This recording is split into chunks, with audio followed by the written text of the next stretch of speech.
तो पटवारी की मौत पर उमा भारती काफ़ी नाराज़ नज़र आ रही हैं। उमरिया में पटवारी की मौत मामले ने प्रशासन को भी बहुत ज़्यादा हिला डाला है और अब इस पूरे मामले को लेकर उमा भारती का ये कहना है कि अवैध उत्खनन को लेकर वो अभियान चलाएंगी और अवैध उत्खनन पर उन्होंने सरकार को भी घेरा है। बड़ा संकल्प उमा भारती ने लिया है। क्या संकल्प है हम आपको बताते हैं। उमा भारती ने सरकार पर कई सारे सवाल खड़े किए और कहा कि पहले वो शराब माफिया के खिलाफ लड़ाई लड़ रही थी, लेकिन अब अवैध खनन के खिलाफ सबसे ज़्यादा वो मैदान में रहेंगी। इसके साथ ही उमा भारती ने एक संकल्प भी लिया है अवैध उत्खनन को लेकर।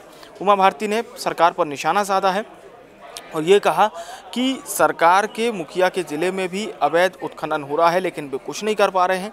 इस दौरान उन्होंने सरकार पर सवाल भी खड़े किए और कहा कि पहले शराब माफिया के खिलाफ वो लड़ाई लड़ रही थी, लेकिन अब वो अवैध खनन की खिलाफत करेंगी। आपको याद होगा उमा भारती ने जो अभियान चलाने की बात कही थी, इसमें उन्होंने ये कहा था कि शराब को लेकर वो अभियान चलाएंगी और वो उमा भारती अपने समर्थकों के साथ शराब की दुकान पर पहुंचती हैं।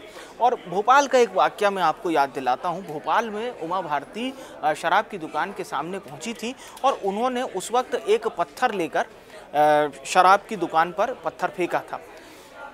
इसको लेकर काफ़ी आलोचना भी हुई थी। आलोचना इस बात को लेकर हुई थी कि भाई आबकारी विभाग तो सरकार के अंडर में आता है, आबकारी विभाग ही इस बात की प्रशस्ति प्रदान करता है कि आप शराब को लीगल बेच सकते हैं, तो फिर ये क्या सरकार के विरुद्ध किए जाने वाले कार्य जैसा नहीं है।